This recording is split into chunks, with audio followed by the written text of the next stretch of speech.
자, 시작하겠습니다.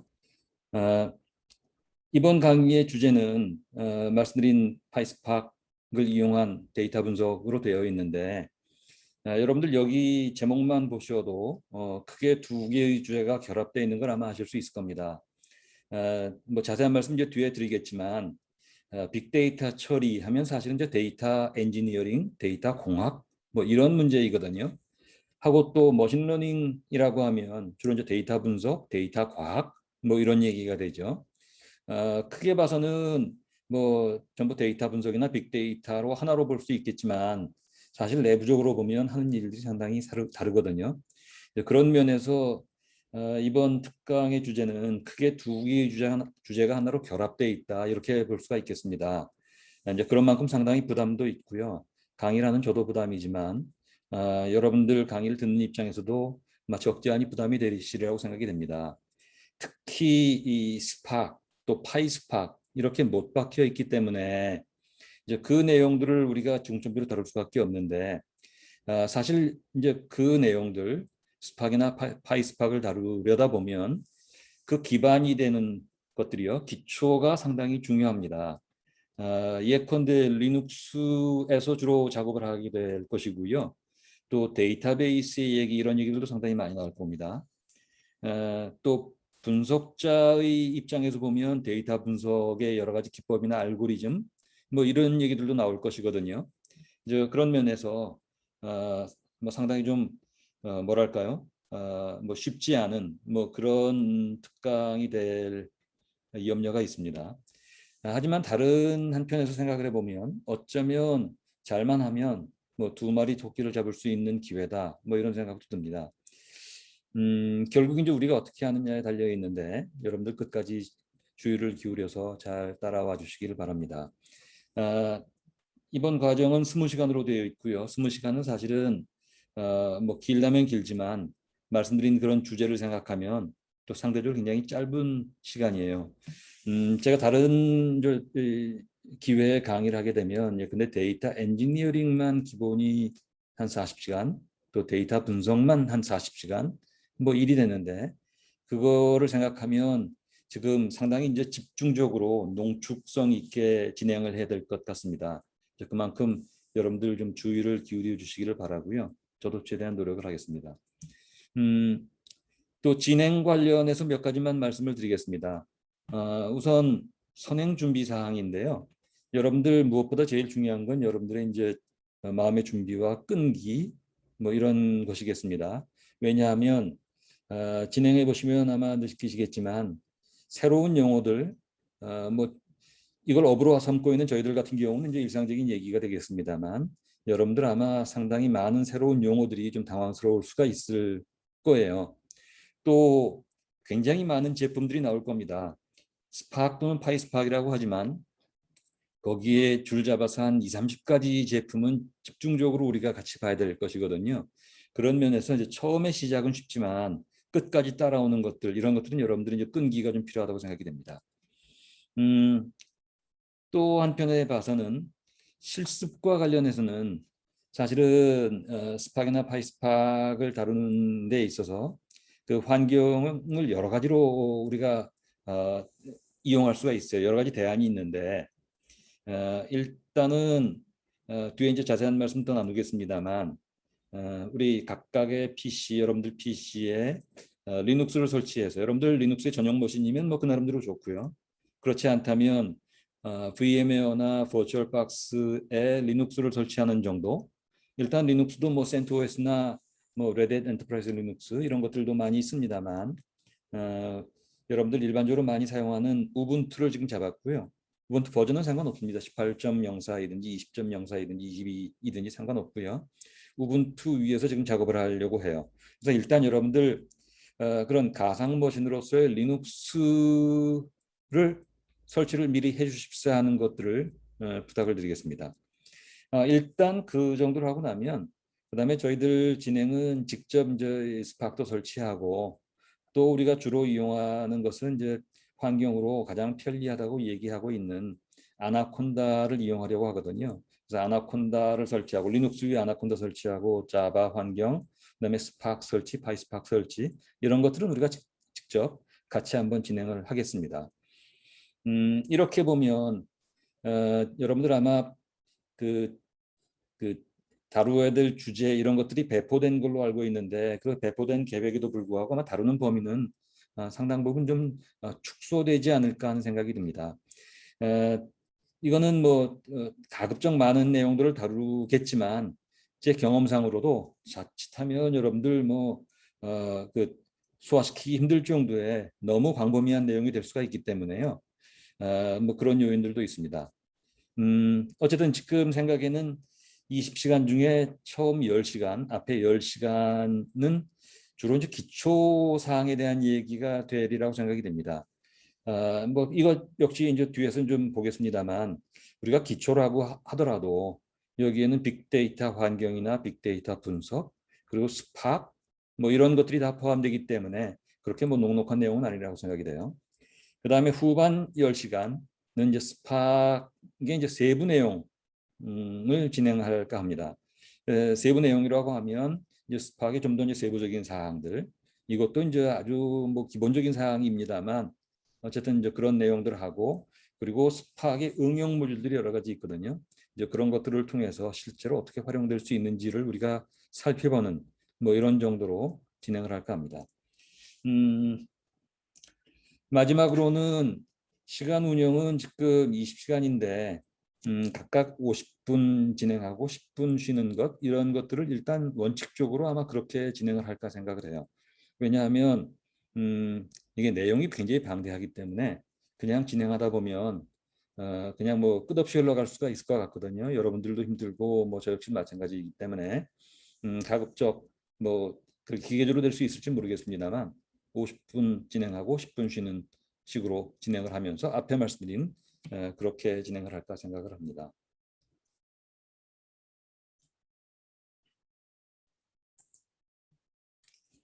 자, 진행 순서를 먼저 좀 살펴볼까요? 잠깐요. 제가 편 모드를 좀 보겠습니다.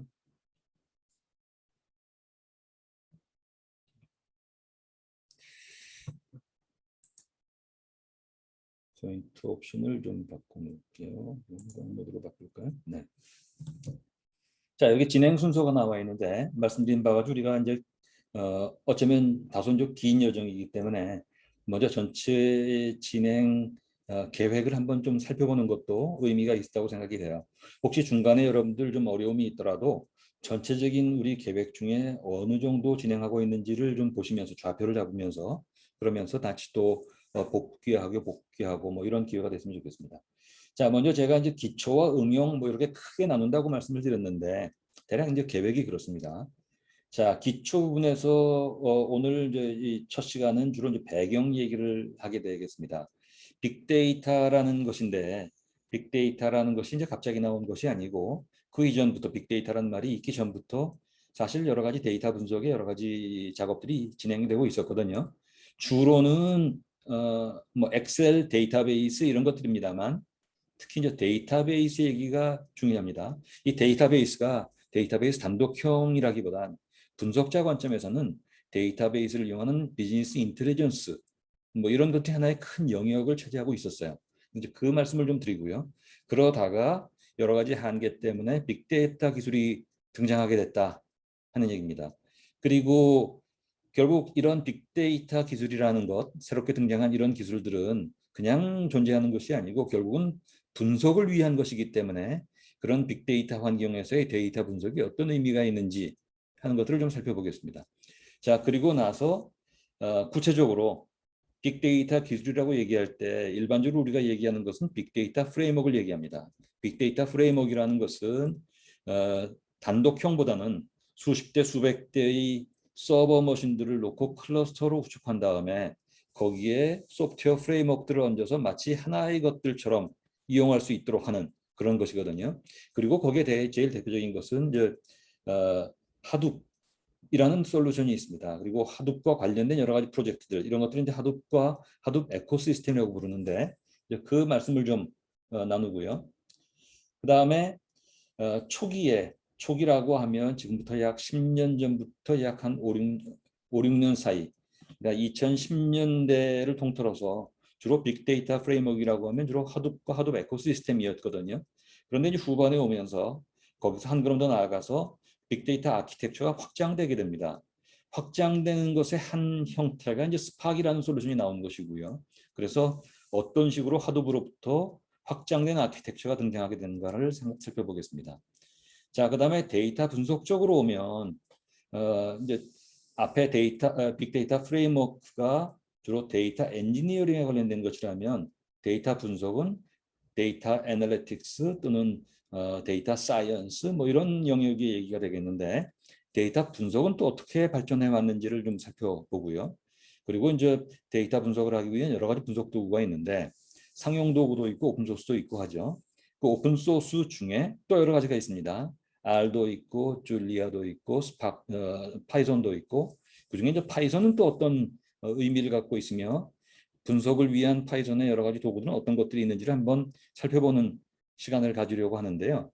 이 내용은 또 워낙 방대하고 또 별개의 주제이기 때문에 이것들을 일일이 살펴볼 수는 없는 상태여서 우리가 이 부분 분석 도구와 파이썬에 대해서는 리뷰 형식으로 간단하게 요점 정리하고 넘어가는 뭐 이런 정도로 진행을 해야 될 것 같습니다. 자, 그러고 나서 기초의 마지막 세션으로 와서는 그 아파치 스팍에 대한 것들 좀 살펴보려고 합니다. 아파치 스팍의 개요 그리고 아파치 스팍을 설치하고 운영하는 것들 이런 것들이요. 그리고 나서 이제 응용편으로 가면 실제 그 스팍 내부를 좀 더 효율적으로 이용하기 위해서 여러 가지 그 API들이 있거든요. 수많은 API가 있습니다만 가장 기본이 되는 RDD나 데이터 프레임, 데이터셋 뭐 이런 것들 그 스팍 API를 좀 소개하고요. 그리고 관련된 파이스팍 실습을 좀 더 세부적으로 진행하는 순서를 가지려고 합니다. 자, 그러고 나서 스팍의 기본 모듈 이외에 여러 가지 응용 모듈이 있습니다만 그 중에 이제 주요한 것들 몇 가지를 좀 살펴보려고 합니다. 스팍 SQL이라는 게 있는데 이것은 스팍에 담겨 있는 여러 가지 데이터를 SQL API를 통해서 마치 SQL문 일반 데이터베이스 RDBMS처럼 이용할 수 있는 그런 것이거든요. 그래서 실제로 현업에서 굉장히 많이 사용되고 있는 내용들입니다. 자, 그리고 MLib이라고 하면 기존에 머신러닝 라이브러리가 있었고 그것들이 이제 지금 분화가 돼서 두 가지로 분화가 됐습니다만 통칭해서 이제 MLib이라고 부르겠습니다. 그래서 MLib 즉 스팍 머신러닝 라이브러리를 이용해서 스팍에서 머신러닝을 이용하는 부분을 좀 살펴보고요. 그리고 스팍 스트리밍이나 그리고 스팍 그래프 X라는 API가 있는데 이런 것들을 통해서 스트리밍이나 그래프 처리 부분들도 가급적 시간이 허용하는 한 좀 다뤄볼까 합니다. 그러나 우리가 진행하는 과정에서 여기까지 시간 배분이 가능할지는 아직은 확실치 않기 때문에 진행해 보면서 우리가 좀 살펴봐야 될 것 같아요. 자, 그리고 스팍 관련된 마지막 내용으로는 스팍의 환경 관리 부분인데 이건 우리가 뭐그 방대한 시스템을 우리가 구축할 수가 없기 때문에 그러나 스팍을 만약에 이용한다면 우리가 실습은 단독형으로 하지만 그러나 클러스터 환경에서 이용할 때 어떻게 최적화할 것이며 어떻게 환경 관리를 할 것인가 하는 부분들 이 부분도 상당히 중요하기 때문에 이것들을 좀 살펴보고요. 마무리 과정에서는 최근 이제 스팍과 그리고 스팍과 별개로 이제 크게 여러분들 관심 갖고 있는 영역들이 있죠. 뭐 인공지능이나 딥러닝 같은 것들입니다. 그런 것들이 어떻게 결합되고 하는지 또 이제 현황과 전망 이런 것들은 어떤지 등을 좀 살펴보면서 마무리를 짓고자 합니다. 자, 그러면 먼저 말씀드린 순서에서 먼저 그 배경에 대한 말씀을 좀 드리겠습니다. 일반적인 내용부터 시작을 하니까 여러분들 좀 편한 마음으로 듣되 그러나 이 얘기들은 뒤에 우리가 본론으로 진행하는 것들에 직접적으로 연결되는 부분이기 때문에 빠짐없이 여러분들 듣고 이해해 두고 하시기를 바랍니다. 자, 먼저 데이터 분석이라고 할 때 아주 간단한 것들 예컨대 여러 가지 통계 패키지나 아니면 엑셀 뭐 이런 것들을 넘어선다면 그 다음부터는 데이터 자체가 상당히 방대해지죠. 그래서 이제 일반 파일로 다루기는 상당히 어려운 점이 있고요. 그래서 이제 주로 데이터베이스를 이용하게 되었고, 결국 데이터 분석이라는 것들도 데이터베이스를 이용해서 그 안에 담겨 있는 데이터를 여러 가지 분석하는, 주로 이제 쿼리 분석이 되겠습니다만, 뭐 이런 형식을 많이 띄웠죠. 그런데 여러분들 데이터베이스 SQL문 같은 것들을 이제 다루어 보셨는지 모르겠는데, SQL문이 상당히 강력하긴 합니다만 몇 가지 한계가 있습니다. 우선 잠깐요, 여러분들. 제가 포인터를 캔 모드로 바꿔서 진행을 하겠습니다. 예. 그래서 데이터베이스로 분석을 한다고 할 때 몇 가지 한계가 있는데, 그 한계는 첫째 이런 것들이죠. 데이터 분석이라는 것이 결국 테이블 단위입니다. 테이블이라고 하면 결국 각각 컬럼과 로우로 구성되어 있는 것들이죠. 이걸 데이터베이스 테이블이라고 하는데, 데이터베이스 테이블은 여러분들 일반 엑셀 파일 같은 것들 생각해도 마찬가지입니다. 행과 열로 되어 있고 구조적인 데이터들이죠. 데이터베이스로 분석한다고 하면 이렇게 구조화된 데이터만 분석을 진행할 수 있다 하는 점이 있고요. 둘째로는 그 SQL문의 신텍스에 전적으로 제한을 받죠. 그 얘기는 뭐냐 하면, 우리가 여러 가지 머신러닝이나 통계 분석이나 이런 것들을 하려면 여러 가지 프로그래밍이라고 함수를 짜고 뭐 이래야 됩니다.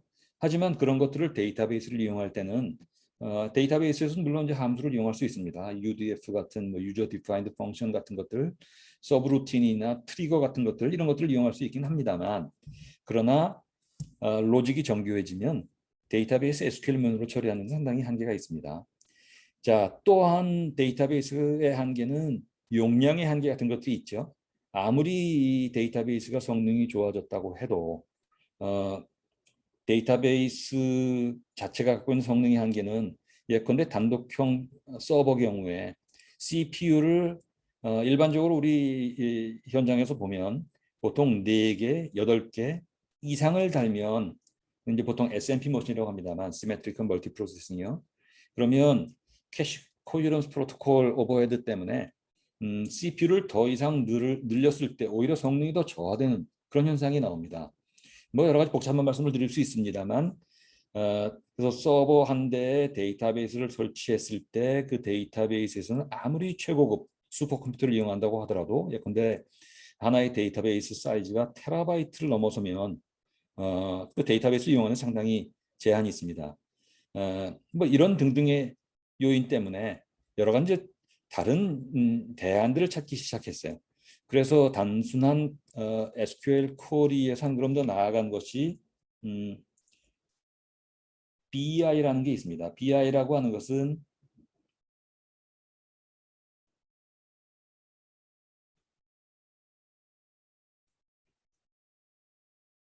비즈니스 인텔리전스라는 것들을 의미하고요. 일종의 보통 명사로 보시면 되겠어요. 그래서 비즈니스 인텔리전스란 데이터베이스에 있는 데이터를 가지고 여러 가지 분석하기 위해서 그 만들어진 여러 가지 형태의 솔루션들을 모두 모아서 비즈니스 인텔리전스라고 한다. 뭐 이렇게 얘기할 수 있겠습니다. 한동안 이런 것들이 등장을 했고요. 그 연대로 보면 데이터베이스는 뭐 1960년대부터 쭉 이용돼 왔었죠. 여러 가지 계층형 뭐 그다음에 RDBMS 이렇게 왔습니다만, 근데 비즈니스 인텔리전스는 1990년대 들어와서 자리 잡기 시작했죠. 그래서 굉장히 여러 가지 형태로 이용을 하게 되었고요. 그 BI에 대해서는 뒷장에 보시면 몇 가지 주요한 내용들을 정리를 해봤습니다. 비즈니스 인텔리전스라고 하면 그 안에도 여러 가지 형태가 있습니다만, 전략을 강조하는 비즈니스 인텔리전스. 그래서 여기에는 SEM이라는 게 있습니다. Strategic Enterprise Management. 그래서 이제 이런 것들은 뭐 전략 시뮬레이션 이런 것들 주로 많이 하고 있고요. 그다음에 VBM 같은 것들은 여기서 Value Based라고 하면 그 가치 경영 뭐 이렇게 얘기하는데, 주로 이제 주주가치 극대화를 위한 여러 가지 그 분석 도구들 이런 것들을 얘기합니다. 그리고 BSC 이건 이제 성과 관리, 균형 성과 관리라고 부르는 것이죠. 그리고 ABC, ABM은 활동 기준 원가나 이런 것들인데요. 이 각각이 상당히 이제 큰 주제입니다만 이런 것들을 주로 이제 전략적인 측면에서 비즈니스 인텔리전스라고 얘기를 하고요. 각각이 오픈 소스도 있고 상용도 있고 여러 가지 솔루션들이 많이 나와 있어요. 그리고 현재 수많은 기업이나 정부 조직에서도 대부분들 이런 것들을 사용하고 있고요. 그렇습니다. 또는 이제 분석을 강조하는 BI가 있습니다. 여기에는 주로 이제 올랩이라는 게 있습니다. 올랩이라고 하면 보통 우리가 얘기할 때 일반적으로 컴퓨터를 사용하는 형태에서 OLTP와 올랩이라는 얘기를 많이 합니다. OLTP라고 하면 온라인 트랜잭션 프로세싱, 거래 처리를 위한 것이고요. 이런 것들은 예컨대 뭐 예금 이체를 한다든지 아니면 뭐 ERP 같은 거를 이용해서 뭐 재고 관리를 한다든지 아니면 매출 관리를 한다든지 등등 이런 것들 일반적으로 거래를 처리하는 것 형태를 얘기합니다. 반면에 올랩이라고 하면 온라인 애널리티컬 프로세싱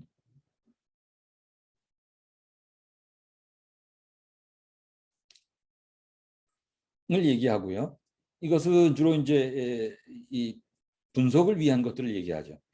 일반적으로 OLTP를 위해서는 여러분들 데이터베이스를 공부하셨다면 하나의 데이터베이스에 예컨대 수백 개의 테이블로 파티셔닝을 하고 그리고 이들 사이에 뭐 포린 키 같은 키를 통해서 서로 연결시켜 나가면서 우리가 거래를 이룰 때는 예컨대 고객이나 아니면 매출이나 이런 것들 관리할 때 뭐 조인문을 통해서 여러 가지 테이블을 서로 연결시키는 방식으로 이용을 하게 되죠.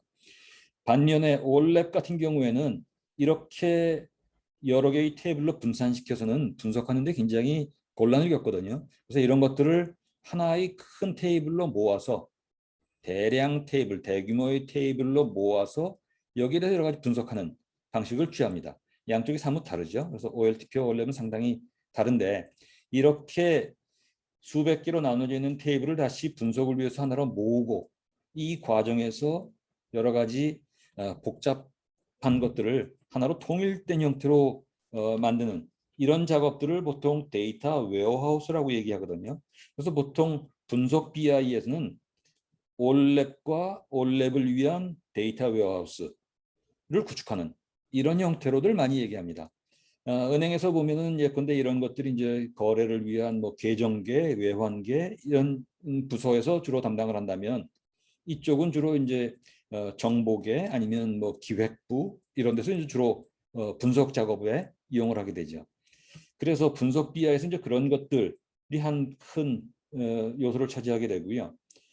또는 아예 별도로 그 데이터 마이닝 이런 것들도 많이 이용을 했었습니다. 그리고 별도의 이제 뭐 SAS, SPSS 여러분들 많이 아시는 이런 통계 패키지 또 이런 것들을 이용해서 별도의 통계 분석을 한다든지 이런 것들을 통틀어서 이제 분석 BI라고 보통 얘기를 했었죠. 그 후에 이제 확장 BI라고 해서 여러분들 BI나 CRM이나 뭐 SCM, SCM 같은 경우는 이제 뭐 이 공급망 관리하는 것이죠. Supply Chain Management. 이 각각의 이제 패키지들이 있습니다. 상당히 큰 규모입니다만. 그래서 예컨대 ERP의 확장이라고 하면 ERP 패키지에서 자기네들 ERP에 갖고 있는 데이터를 분석하기 위해서 ERP 솔루션을 제공하는 여러 가지 BI 솔루션들 이런 것들을 이용하는 방식도 이제 많이 이용을 해왔고요. 그리고 이제 이런 것들을 보조하기 위한 여러 가지 말씀드린 데이터 웨어하우스나 데이터 웨어하우스의 주제별 독립된 데이터 마트 그리고 ETL이라고 하면 일반 분석을 이 거래를 위한 OLTP용 데이터베이스에서 이렇게 DW로 적재하는 것들 이것들은 이제 ETL 솔루션들을 이용하거든요. Extraction 이 용어들이 좀 많이 나옵니다만 여러분들이 일단 알아두시면 어차피 현장에서 계속 쓰는 얘기들이기 때문에 Extraction, Translation and Loading 이 세 개의 약자를 따서 ETL이라고 부릅니다. ETL이란 ETL 관련된 솔루션들이 별도로 이제 판매되거나 여러 가지 이용되고 있습니다. 즉 ETL은 그 데이터 웨어하우스 위에서 올랩을 통해서 방대한 데이터를 분석하기 위해서 원래 일반적으로 거래에서 발생된 데이터를 적재시키는 그런 도구라고 볼 수 있죠. 자, 이런 여러 가지 형태의 BI 솔루션들이 쭉 이용돼 왔었습니다. 그리고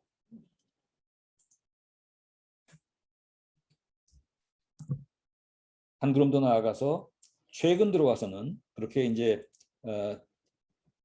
소위 올랩 DW 또는 DW 올랩 환경에서 한 걸음 더 나아가서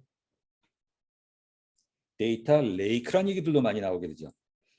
데이터 레이크라는 것은 뭐냐면 데이터 웨어하우스가 앞에서 봤던 것들처럼 그 방대한 여러 테이블들을 하나의 테이블로 모아서 규격화시켰다면 이렇게 규격화되기 어려운 것들, 예컨대 비정형 데이터라든지 아니면 그때그때 발생되어서 DW에 적재되지 않았지만 하지만 데이터 분석을 위해서 필요한 것들, 그래서 데이터 과학자들이나 데이터 분석자들이 DW만 가지고 불충분했을 때 그럴 때 DW에 담겨져 있지 않은 그 이외의 모든 데이터를 데이터 레이크에 저장을 하고 그리고 여기서 다양한 이력 관리라든지 이런 것들을 하면서 데이터 분석에 이용하는 주로 데이터 사이언티스트를 위한 이런 것들은 이제 데이터 레이크라고 했고요. 그래서 데이터 웨어하우스의 데이터 레이크가 추가되면서 일반 기업에서 분석 환경을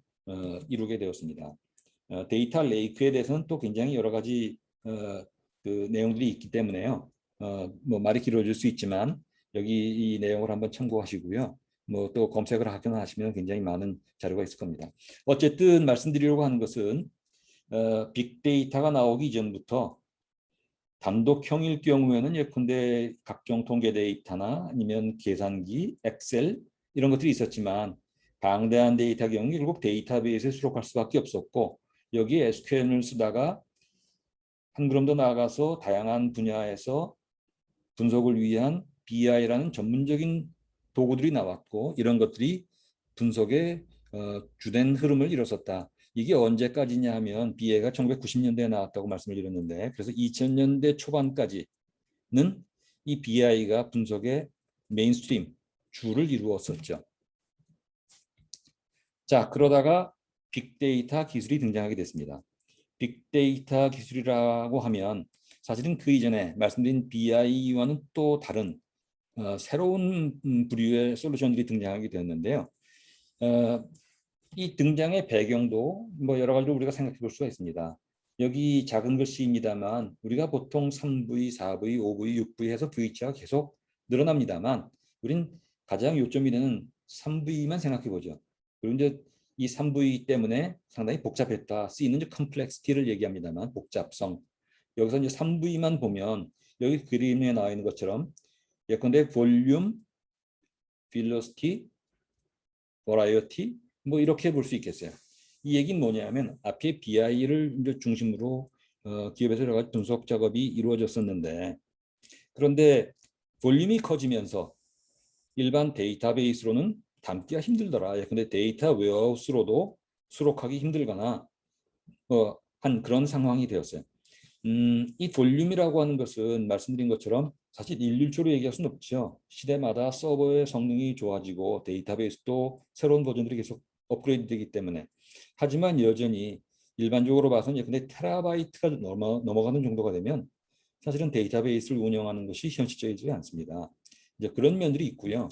자, 그 다음에 여기 버라이어티라고 얘기하면 말씀드린 것처럼 행과 열이 있는 이런 테이블 형태의 데이터가 아닌 데이터들 예컨대 여러분들 텍스트 데이터 같은 것이 대표적인 것이고요.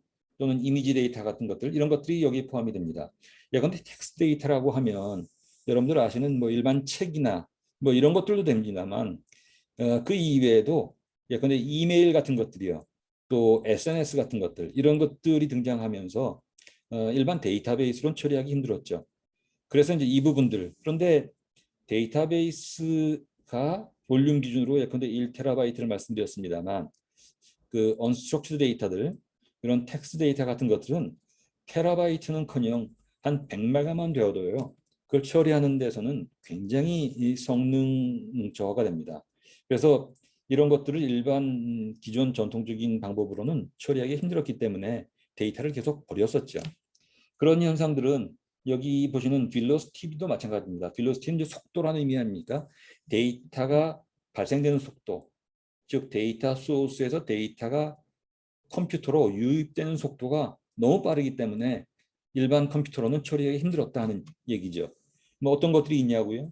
예컨대 그 공정 데이터 같은 것들 이런 것들을 볼 수 있습니다. 예컨대 반도체나 아니면 화학 공정 같은 데서는 각 공장마다 여러 개의 공장 라인이 있죠. 생산 라인별로 기기들이 있습니다.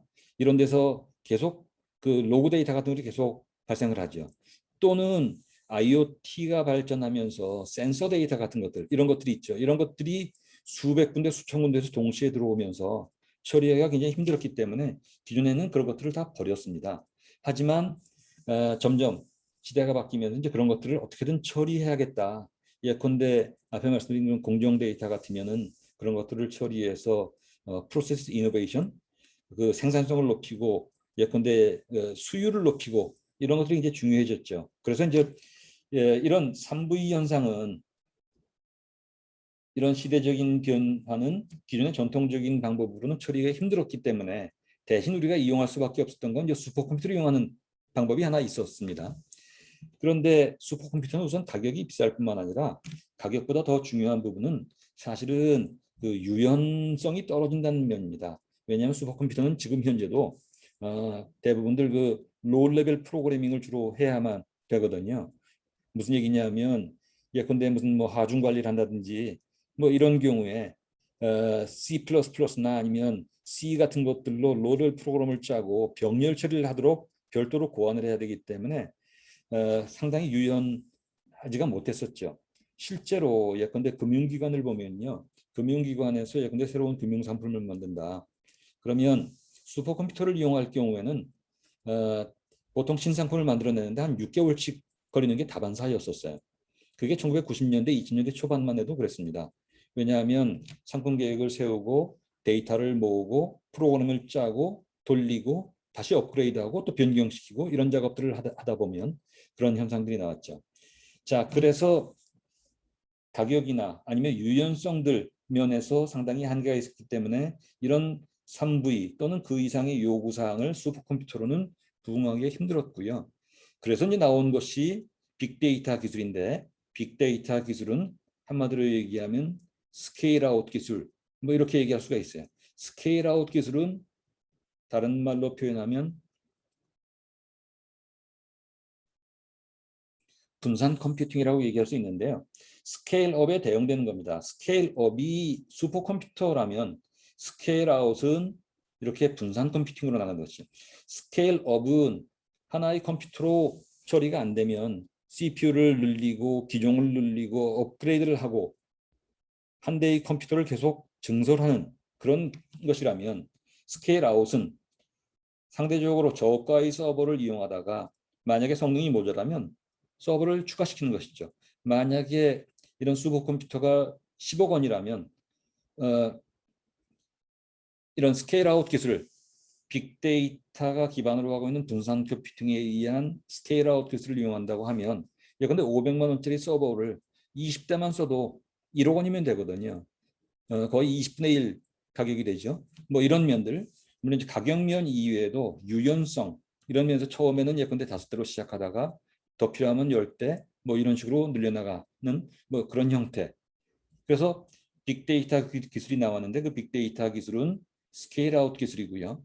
이 스케일 아웃 기술이 순식간에 즉 2000년대 중반쯤부터 이제 시작이 된 스케일 아웃 기반의 빅데이터 기술이 오늘날 이제 거의 그 주를 이루게 된 것은 앞에 말씀드린 BI 솔루션들이 워낙 광범위하게 이용되고 있었기 때문에 여러분들 사용하는 상층부 일반 사용자들은 그대로 있는 상태에서 하단의 플랫폼만 업그레이드 나가면서 분산 컴퓨팅으로 빅데이터 플랫폼으로 바꿔나가면서 위에 있는 BI는 그대로 이용할 수 있는 뭐 그런 현상이 있었습니다. 그래서 상당히 짧은 시간 동안에 급격하게 빅데이터가 이제 주종을 이루게 된 것이죠.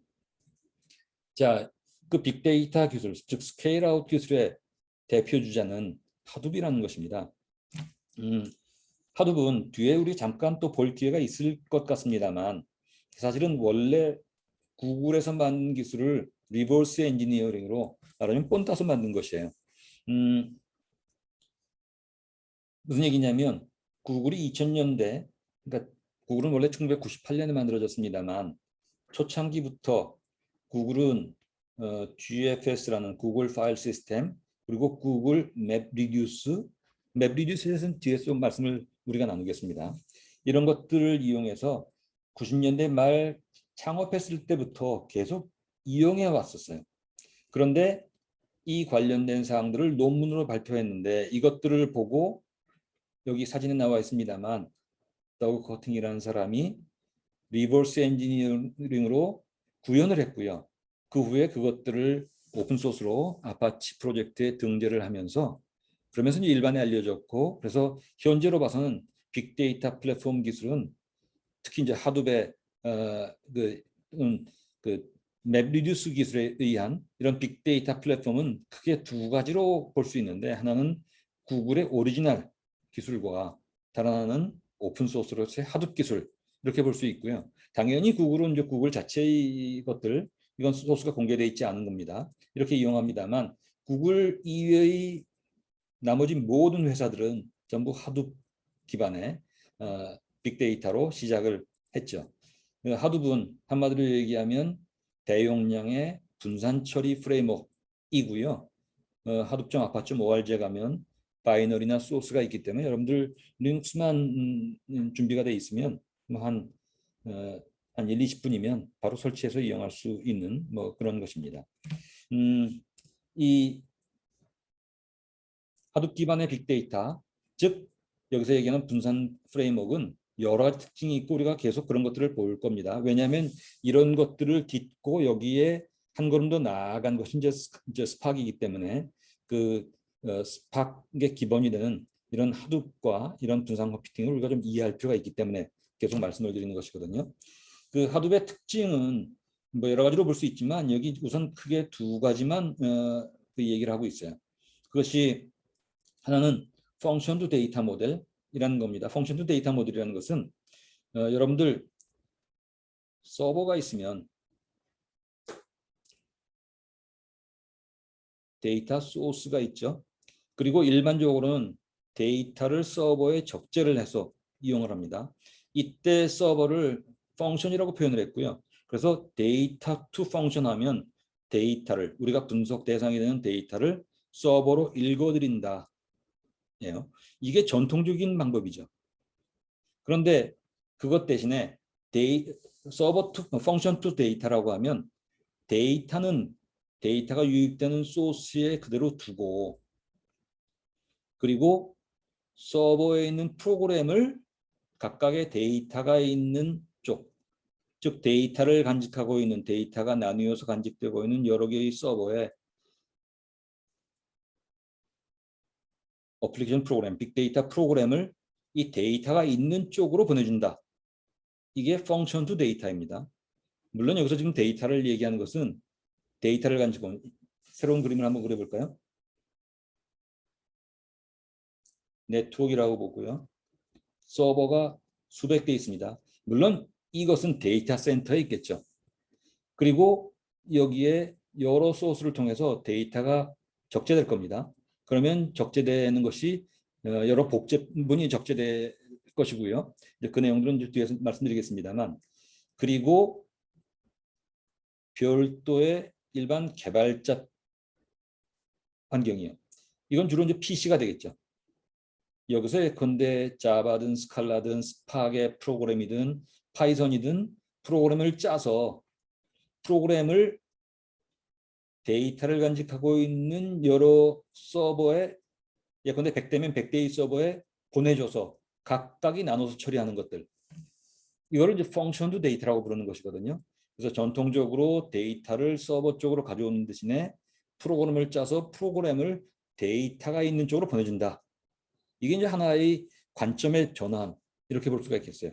왜냐하면 모든 컴퓨터는 I/O 부분에서 물리적인 한계를 가지고 있습니다. 아무리 성능이 좋아져도 예컨대 한 400 메가바이트 per 세컨드 이상을 넘어설 수가 없거든요. 하지만 프로그램 사이즈는 아무리 커봐야 1메가를 넘지 않거든요. 바이너리로. 이런 것들을 보내주는 것은 뭐 아주 순식간에 보내줄 수가 있죠.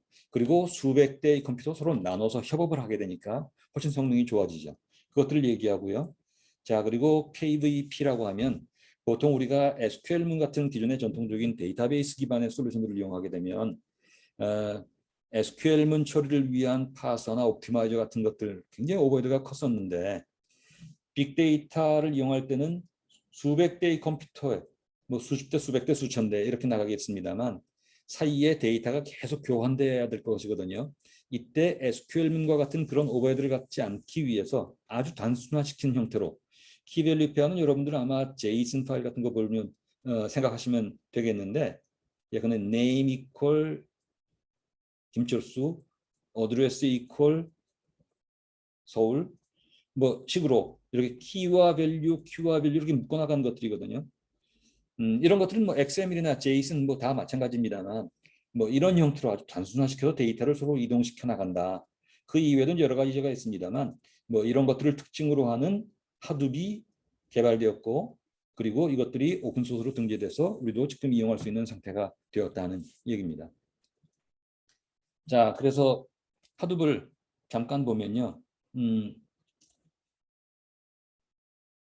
하둡을 포함한 빅데이터 프레임워크를 뭐 하둡이라는 관점에서 한번 살펴보고자 합니다. 자, 그러면 크게 이렇게 나눠볼 수가 있어요. 무슨 얘기냐면 하나는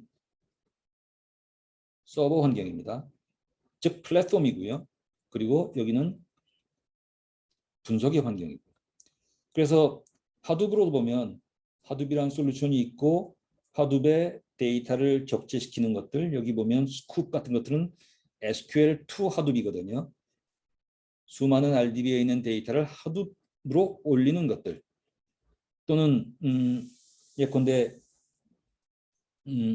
로그 데이터 같은 것을 적재시키는 것들 이런 데이터를 적재시키는 것들이 있고 하둡에서 이용할 수 있도록 데이터를 저장하는 것들도 있고 그리고 하둡에 있는 데이터와 함께 전통적인 DW를 하둡에 맞도록 데이터 웨어하우스로 이용하는 그런 것들 또는 NoSQL 데이터베이스 뭐 이런 것들 이 각각의 것들은 우리가 이제 뒤에 기회가 나는 대로 살펴보겠습니다만 그래서 하둡과 그리고 이와 관련을 맺고 있는 수십 개의 솔루션들 이런 것들을 모아서 하둡 에코시스템으로 부르고요. 이런 것들로 서버가 구축되고 나서 서버에 직접 이용하는 것이 아니라 서버와 네트워크로 연결되어 있는 PC에서 여러 프로그램들, 예컨대 그것이 자바 프로그램이든 파이썬 프로그램이든 프로그램을 개발하고 뭐 R이든 개발을 하고 그리고 서버에 프로그램을 보내서 수십 대 수백 대의 컴퓨터로 나눠 작업하도록 이렇게 되어 있는 것이죠. 자, 그리고 여기서 중심이 되는 것들은 하둡이라고 보면 그 하둡은 크게 봐서 HDFS라는 하둡 파일 시스템, 즉 저장 매체로서의 파일 시스템과 데이터 프로세싱을 위한 데이터 처리를 위한 맵 리듀스. 맵 리듀스는 맵과 리듀스. 맵이 전처리라면 리듀스가 후처리라고 볼 수 있고요. 그래서 수십 대의 컴퓨터에 전처리하고 또 다시 또 수십 대의 컴퓨터에서 후처리하고 하는 식으로요. 자, 이런 식으로 크게 두 개의 요소로 구성되어 있는 하둡과 하둡 에코시스템으로 서버 환경이 구축되어 있고 분석자들은 자신의 콘솔 또는 PC에서 분석을 하고 프로그램을 짠 다음에 대량 데이터 처리가 필요할 경우에는 서버 클러스터를 이용한다. 이게 이제 빅데이터 프레임워크이라고 볼 수가 있겠습니다. 자, 그리고 이게 이제 빅데이터 기술로 처음 나오게 돼서 말씀드린 것처럼 2010년경부터 시작해서 이제 각 나라마다 좀 차이가 있습니다만 우리나라도 2010년대 중후반까지는 빅데이터라고 하면 거의 전적으로 이런 것들을 얘기했죠. 이제 그 후에 여기에서 이제 한 걸음 더 나아가서 여러 가지 형태로요. 예컨대 하둡이 갖고 있는 여러 가지 제한점들을 극복하기 위한 이제 새로운 솔루션들이 많이 나왔습니다. 예컨대 각각의 뭐 이 람다, 카파 이런 디자인 패턴 같은 것도 나왔고요. 그리고 스파크나 또는 카프카나 점처럼 하둡이 갖고 있는 배치 모드, 배치 프로세싱에서 탈피해서 대화식으로 이용하고 또는 실시간으로 이용하기 위한 여러 가지 것들, 이런 것들이 나왔는데, 이 현상들은 빅데이터, 대량 데이터를 처리하는 것뿐만 아니라 다른 한편에서는 여러분들 아시는 머신러닝, 딥러닝, AI 등장과 함께 서로 어우러져서요. 또 새로운 차원의 데이터 그 분석 환경들이 이제 나오게 되었죠. 자, 이것들은 뒤에서 이제 우리가 이제 하둡 이후에 스파크로 넘어가는 얘기들을 하면서 이제 자세하게 또 말씀을 드리도록 하겠습니다. 자, 이상 지금 먼저 빅데이터의 배경 얘기를 했고요. 배경 얘기이지만 결국 이 하둡이 이제 근간이 되어서 여기에 추가되는 모듈로서 이제 스파크를 우리가 바라볼 수가 있거든요. 그런 면에서 이어서 이제 말씀을 드리도록 하겠습니다. 자, 다음 잠시 쉬었다가요. 다음 시간에는 데이터 분석에 대한 얘기를 좀 나누는 걸로 하겠습니다. 자, 지금부터 한 10분 쉬었다가 다시 진행하도록 하겠습니다.